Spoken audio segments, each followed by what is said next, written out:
Olá, terceira série do ensino médio, colegas professores, gestores, quem mais estiver assistindo. Nós estamos aqui para mais uma aula de Sociologia com esse título Diversidade e Cidadania, como a história nos ensina.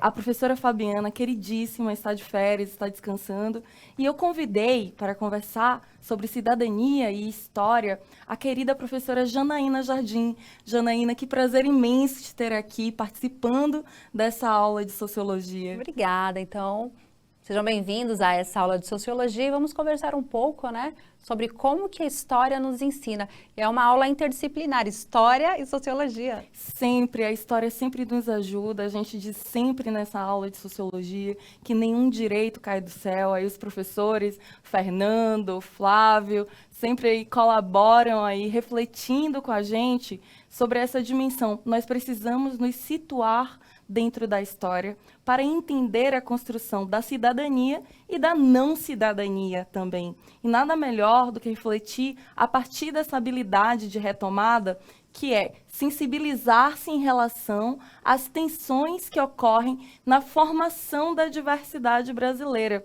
Nós temos, Jana, e construído ao longo do primeiro bimestre e desse segundo bimestre, a dimensão sobre a importância da cidadania. Então, primeiro que a cidadania nem sempre existiu. Nós falamos um pouco sobre a Grécia Antiga, que eram considerados cidadãos, apenas os homens maiores de idade, proprietários de terra, e tantos excluídos, as mulheres, os estrangeiros, então as pessoas escravizadas. Falamos sobre a importância da Revolução Francesa, na perspectiva de que essa aristocracia tinha privilégios e a dimensão do direito, como nós conhecemos hoje, do Estado de Direito, surge a partir dessa revolução, essa transformação do princípio do que se entende por Estado. Falamos também que o Estado, nós podemos ter aí três componentes no Estado brasileiro hoje, a população, a soberania, que são as nossas leis, a nossa autonomia política e o nosso território. Então, essa especificidade sobre o território brasileiro, sobre as leis brasileiras, tem a ver com a nossa história. Então, compreender a nossa história é fundamental para entender melhor a cidadania e a variação de direitos, quem era considerado cidadão, quem não era considerado cidadão ao longo da história. Então, pensando nessa perspectiva, a partir dessa chave, hoje é a primeira aula ao vivo, depois de muito tempo de aulas gravadas, então é uma alegria enorme estar aqui com esse chat da terceira série. Vamos aqui pensar juntos, refletir e aqui em diálogo com a professora Janaína. Para começar essa conversa, nós sempre fazemos uma pergunta de sensibilização. Vou colocar aí na tela para a gente discutir esse princípio sobre a formação da diversidade e a cidadania. Qual é a relação entre a formação da cultura brasileira e a cidadania? Nós vamos dar um minutinho e voltamos para essa reflexão juntos.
Perfeito, assim, colaborações fundamentais, O professor Alvino, ele colocou aqui que a relação, né, entre a formação da cultura e a cidadania é a perspectiva da construção social.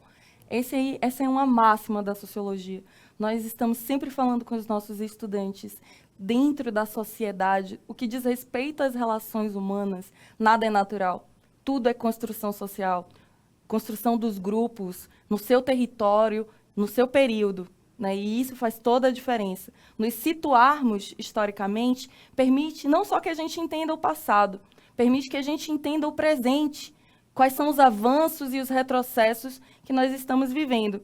Vocês também falaram sobre compreender, né, a diversidade, a cultura, a partir da perspectiva da alteridade, da justiça social, do respeito. Tudo isso tem a ver com essa relação e a importância de entendermos a história, não é isso, Janaína? Perfeitamente.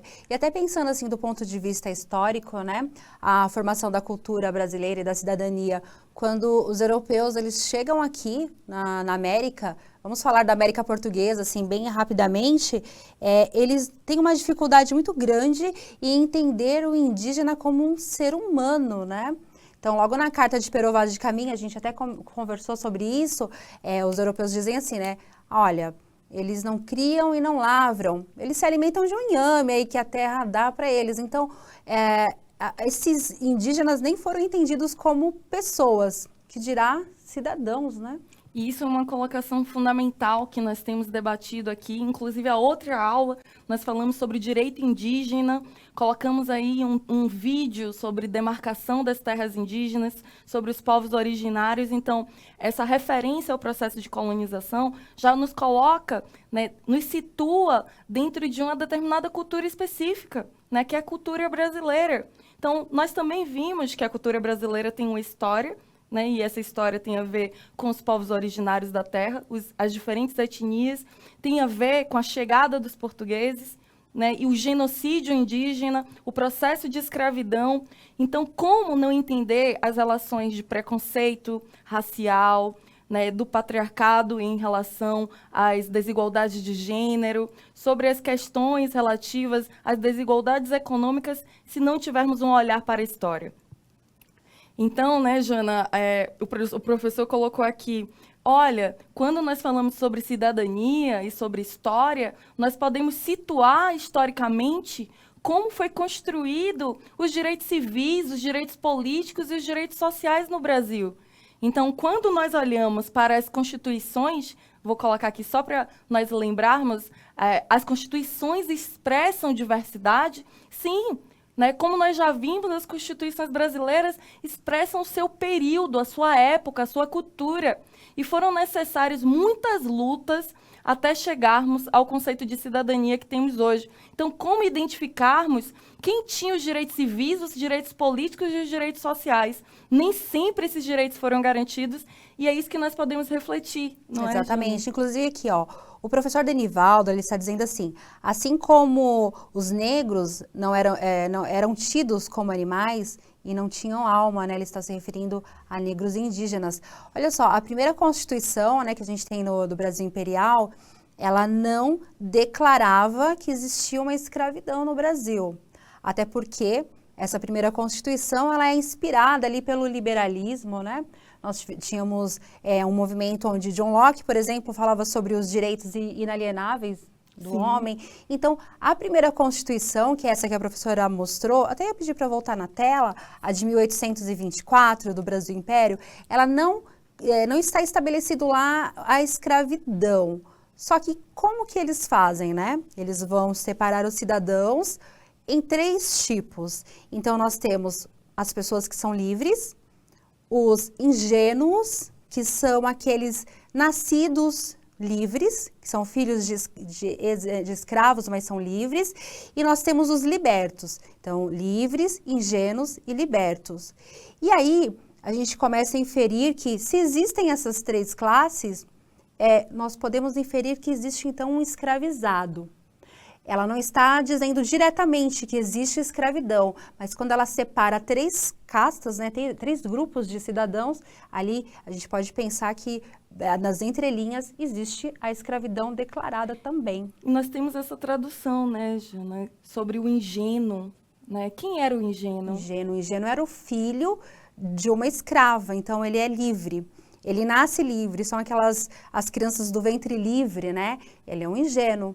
Então, ele é um negro livre. Ele é um ingênuo. E o gentil? O gentil já é o indígena, né? Quando os europeus chegam na América, eles encontram os gentios, né? Que são os indígenas. Então, essa diferença de gentios para ingênuos. E os libertos, né? Vejam, essa dimensão, né, sobre a escravidão, nós temos discutido e tratado aqui como um dos elementos da história do Brasil, que é um dos elementos mais tristes. E nós podemos perceber, em mais de 350 anos de escravidão, a quantidade de lutas e de resistência da população negra. Houve resistência nos quilombos, houve resistência na música, na dança, na capoeira, na gastronomia, tantas maneiras. Da mesma forma, as diferentes etnias indígenas também resistiram, sobrevivendo, lutando, né, reivindicando os seus direitos. Então, quando nessa primeira Constituição de 1824 já existia lá a dimensão desses elementos, né, os libertos da escravidão, né, os gentis, né, os indígenas, as pessoas de diferentes etnias que são os povos originários da terra. E os gentis ingênuos, e os ingênuos, né, que eram os filhos, né, que nasceram de escravos, de pessoas escravizadas, né, mas nasceram no ventre livre. Vejam, essa aqui é só um exemplo, né, para discutir esse processo da Constituição e como ela reflete o momento da história, das crenças, dos valores, dos costumes, né, e de quem era considerado cidadão. Então, a pessoa escravizada tinha direitos civis? O direito civil tem como elemento fundamental a liberdade de ir e vir, a liberdade de expressão, a liberdade de escolha e de ser tratado como igual. Isso na Constituição de 88. Nessa época, não. Quem era considerado cidadão, mais uma vez, né, eram os homens proprietários, maiores de idade, né? Foi necessário um conjunto de lutas sociais para chegarmos até essa dimensão, esse contexto de cidadania hoje. Inclusive, né, Jana, em 1890, né, nós tínhamos ali uma lei que restringia ainda mais a liberdade. Exato. Em 1888, Lei Áurea. Depois de 2 anos, a lei de capoeiras e vadios. Então, qualquer pessoa que fosse encontrada em praça pública praticando a capoeira podia ser preso. E aí a gente tem uma série de leis que vão legitimar essa exclusão dessas pessoas na sociedade. Então, a gente tem uma liberdade, né? Eles foram colocados à liberdade, só que não foi garantido a eles nenhuma inclusão nesta sociedade. Olha um exemplo. Primeira lei da educação. Negros não podem ir para a escola. Primeira lei de terras, negros não podem ter terras. Então, eles são libertos, né?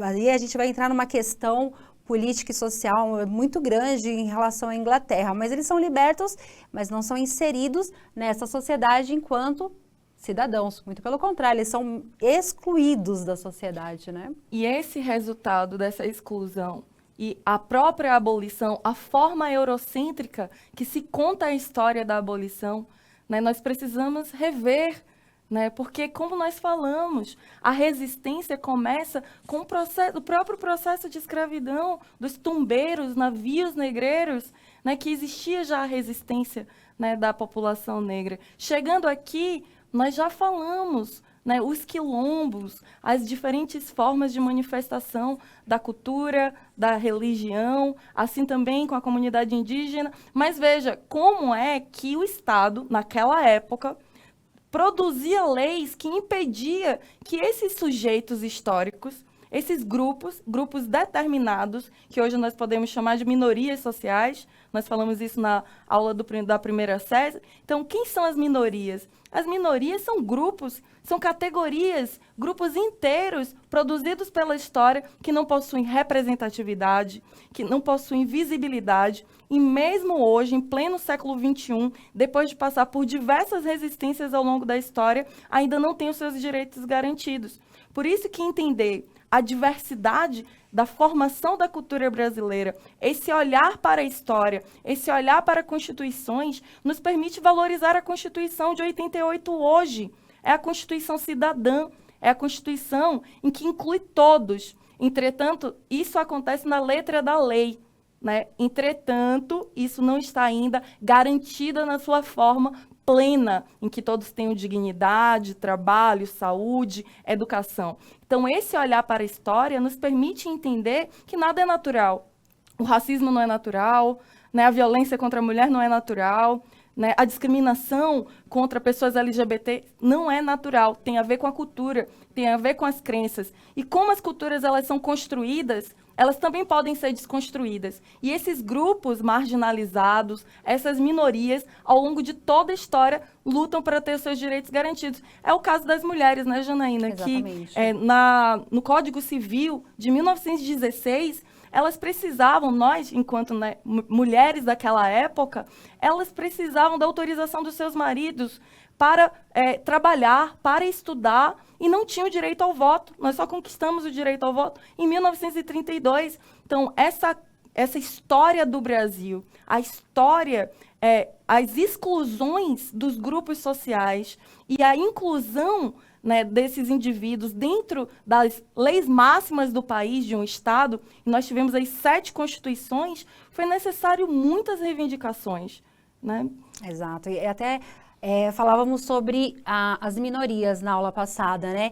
E voltando assim um pouquinho no século XIX, nós tivemos em Carrancas alguns movimentos de contestação ao poder de escravizados. E aí, só para ter uma referência assim numérica, 62% da população de Minas Gerais no século XIX era composta por escravizados.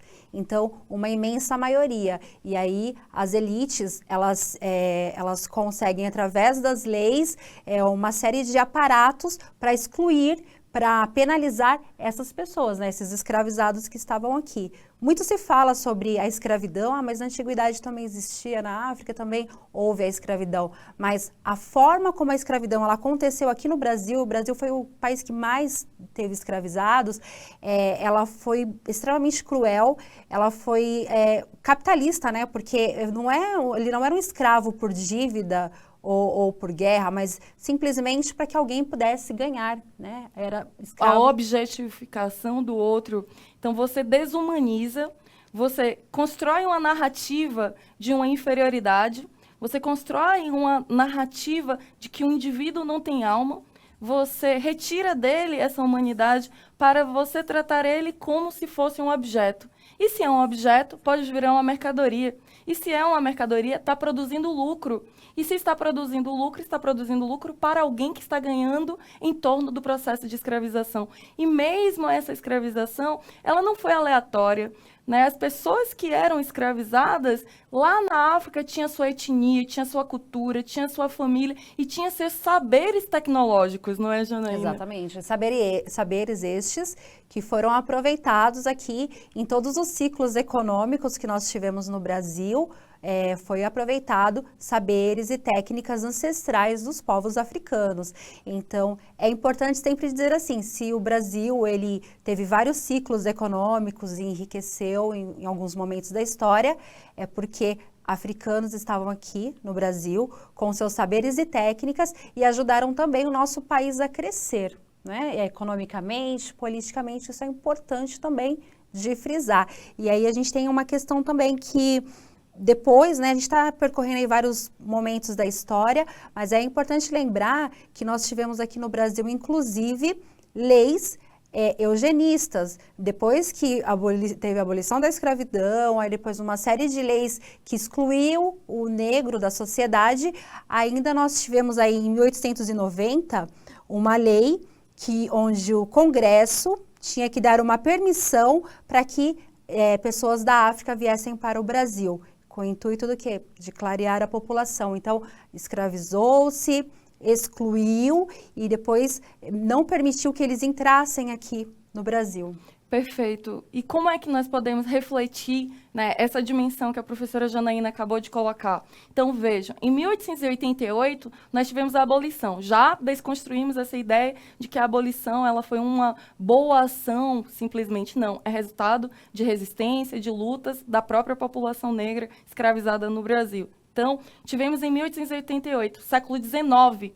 E quando acontece esse momento, se existe uma questão racial no Brasil, nós temos mais negros do que brancos. Começa a surgir, dentro do projeto de branqueamento, porque o racismo no Brasil, com a eugenia, né, com as questões das craniometrias, um discurso de inferioridade, o racismo no Brasil é um racismo pseudocientífico, né, que foi baseado aí em uma política específica de um discurso científico sobre a inferioridade da pessoa negra para justificar a escravidão. Quando isso foi superado, no sentido assim de que não, a escravidão não é mais aceitável, tanto pela referência da revolta do Haiti, né, quanto com as pressões internacionais, nós tínhamos no Brasil, nesse período, nesse contexto, nessa cultura, então nós temos que tornar o Brasil um país para o desenvolvimento. E esse contexto racista incentivou o processo de imigração, como vocês estão vendo aqui na tela, a estatística de povoamento. Então, esse século XIX, baseado nas teorias racistas, produzia um discurso estatal, legal, de incentivo ao embranquecimento da população. Por isso, teve também essa onda de imigrantes que chegaram aqui. Nós aceitamos toda essa diversidade, temos aí influências alemães, espanhóis, italianos, japoneses, portugueses, sírios, turcos, judeus, tantos outros. Mas vejam, esse fluxo de pessoas foi incentivado dentro de um contexto racista. Exato. Eu até gosto de frisar, professora Jennifer, que assim, quando nós contamos essa trajetória histórica e contextualizamos quem é o negro dentro aqui do Brasil, né, da formação étnico-racial do Brasil, eu gosto de lembrar também assim, não estamos falando em detrimento dos imigrantes italianos que chegaram também aqui no Brasil em condições muito precárias de semi-escravidão, mas são condições muito diferentes, nunca é em detrimento de outras etnias, de outras raças, é sempre sobre respeito e igualdade que estamos falando. E para entendermos a grande diversidade, que é a nossa maior riqueza enquanto humanidade, é produzir diversidade. E nós já entendemos nessa aula, com aqui as colocações elegantes, sofisticadas e com pontuações históricas da professora Janaína, nós já entendemos que toda a diferença é produto da história. Seja a nossa diferença identitária enquanto indivíduo, seja a nossa diferença enquanto cultura, né? Inclusive as nossas diferenças legais. Então, vai aparecer aqui na tela essa dimensão que nós relacionamos, a questão da diversidade da construção da cultura brasileira com o contexto de cidadania. Nós sabemos, nenhum direito cai do céu. Os direitos são resultado das lutas sociais ao longo da história, como nós falamos dos indígenas, dos negros, das mulheres. Então, o conceito de cidadania é fundamental para construir uma nação democrática, em que os diferentes não sejam tratados como desiguais. A diferença é algo fundamental, é parte da humanidade. A desigualdade é quando a diferença gera um grupo superior em relação a um grupo que está em desvantagem e vulnerabilidade social. Por isso que na Constituição de 88, nós temos um princípio básico, que é uma conquista histórica, não caiu do céu, é resultado das lutas por redemocratização e luta de muitos outros antes dessa Constituição. Né? Todos são iguais perante a lei, sem distinção de qualquer natureza, garantindo-se aos brasileiros e aos estrangeiros residentes no país a inviolabilidade do direito à vida. O nosso direito máximo é o direito à vida, é o direito para todos, porque essa lei é para todos. A liberdade, a igualdade, a segurança, a propriedade, nos termos dessa seguinte Constituição. Então é isso, né, professora Janaína? Como a história nos ajuda a entender essa cidadania que nós temos hoje. A cidadania e também as permanências históricas, né? Eu costumo dizer assim para os meus alunos, o racismo, ele não nasceu, as pessoas não acordam racistas, homofóbicas, machistas. Isso é uma construção histórica e nós, historiadores, dizemos, é uma permanência da história. Uma permanência muito triste, né? Porque olha só, no Brasil, nós precisamos aí de 488 anos para ter uma Constituição que realmente garantisse o racismo enquanto um crime. E mesmo assim, nós ainda temos, nos dias de hoje, algumas falas que minimizam esse tipo de injúria racial. Mas nós seguimos como uma resistência, não é, Pro? Com certeza, e assim, eu acho que para fechar essa relação da sociologia com a história, né, o professor Alessandro disse, sem lutas não há conquista, sem lutas não há cidadania. Muitíssimo obrigada, professora Janaína. Obrigada a todos que participaram aqui do chat. Avaliem a nossa aula. Eu vou deixar vocês se despedir dos professores. Muito obrigada, professores. Assim, eu gostei muito da participação dos professores aqui no chat. Participações muito enriquecedoras. Muito obrigada pelo convite. Tchau, tchau, pessoal. Avaliem a nossa aula, gente. Tchau.